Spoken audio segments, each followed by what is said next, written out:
the necessity for Chabad House on campus has become so much greater. It's a very different world nowadays to be a Jewish college student, and I wake up every morning and I'm terrified for my safety. What we do here at Chabad House is constantly bringing light into the world, getting the students to really do positive projects and events, and that's the way you can combat the hate. When there's rallies, Rabbi Goodman will bring out a table where we give out cookies and we help people up to fill and we give out Shabbat candles. It's a space for us to just be free to be Jewish and be safe. And it's apparent to every one of us of how necessary, how absolutely needed a Chabad House is on any campus, definitely on a public university campus. We've had to take a leadership role in not only presenting our students with what they need, but also with presenting to the general public the story of what Israel is about, where Israel is, what Israel is facing, and what we need to do to help our brethren in Israel. We've also found it necessary to engage with different members of the administration and explain the situation in Israel, connect them with people in Israel. I think that there is a tremendous amount of information and education that this war has woken us up to, and I think the war is not only taking place in Israel. I think the war is taking place on the American college campus as well, and we have a responsibility as Chabad House on a public university to stand up and explain the Torah position of this situation. It's a very different world nowadays to be a Jewish college student, and I wake up every morning and I'm terrified for my safety.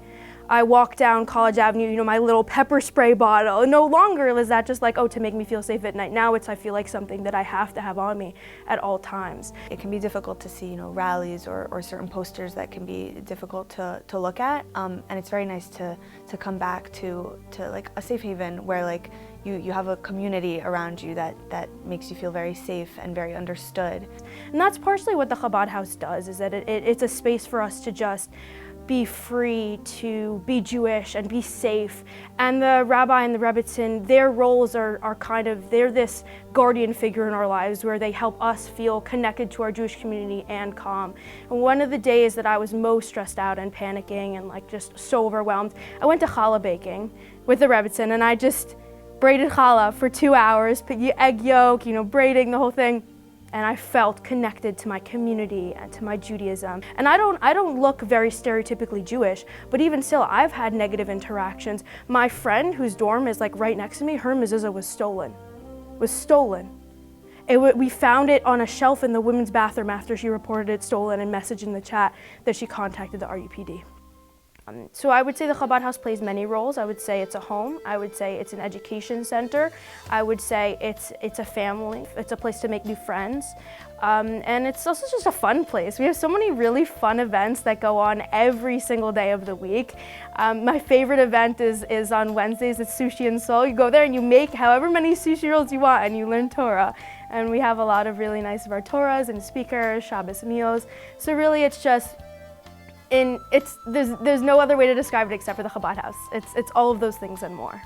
Chabad is really amazing because they turn teaching Judaism into something loving and positive as opposed to making people feel like stupid or that like they don't know enough. They just have a way of making people feel loved and so welcome. You walk in, you feel like you're with your whole family. It's beautiful. Oh my gosh, the food here at the Chabad House is amazing. So to put it in perspective, I come from Teaneck, where all the kosher restaurants are, So for me to say the Chabad food is amazing, it's true. It's a perfect place to make friends and to form community. And the rebbitzin and the rabbi do a great job of planning all these awesome programs so that you can come together and make more friends. So I would say I started off the year feeling very alone, and then through the Chabad House, I now have a lot of friends and a real strong connection to the Rutgers Jewish community. So on October 7th, on that Shabbos morning, I was woken up by a phone call And I looked at my phone and it was the Israeli Consul General. And when I see that, I ignored it at first, but he called me back a second time. I realized it's got to be something serious. So I actually picked up the phone and he asked me to help him obtain seats on United flights for soldiers that had to go back. And I said, is this really happening? Is this serious? He says, Mendy, it's a war, I need your help.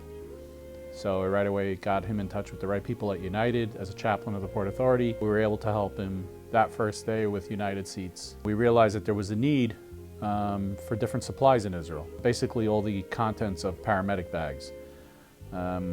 We did a very nice collection effort together with the Port Authority Shamrim Society and the Jewish Home in Freehold, including the Jewish community at the Jersey Shore, and we collected quite a lot of stuff.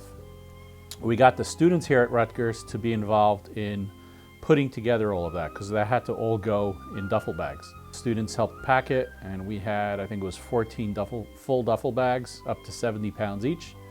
We got it to Newark Airport. Great relationship we have with El Al. We got it put on that plane that night, and it was sent to Israel, and the folks in Israel received it the next day with a police escort and got it to where they needed right away. Students really wanted to join together and do something positive. And it was a student-led effort. There was a pro-Israel rally that all the organizations on campus came together. We also, my father arranged for the president of Rutgers to come. You know, he stood in the crowd, and that was a very uplifting event. Everyone sang songs, and you just felt the unity on campus between the Jewish students. I started working on actually going to pay a solidarity visit to Israel. We have hosted for close to 10 years already delegations of Israeli police coming from Israel to here to the United States. I've been speaking to them ever since the war began, and they've been telling me, Mendy, this support from America is so important to us, we feel it. They said a short visit would mean a lot. And that's when I reached out to my friend Yidel and to Brock Pierce. And I said, let's start working on this. Let's get a trip into Israel. Because Brock has been someone that, not just as a friend of ours and Chabadis, but to the Jewish people around the world, particularly to Israel at a time of need. He has hosted the Israeli police delegations in his homes. He's been involved in that effort, and I figured he'd be also the right one to lead a delegation to Israel. Well,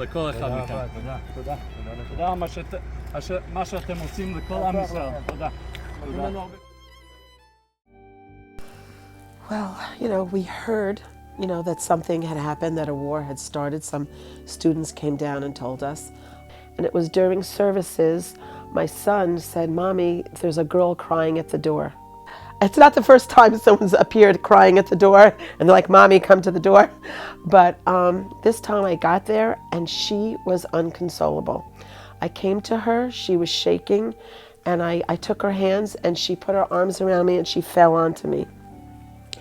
Crying, crying, crying. And I said, what's the matter?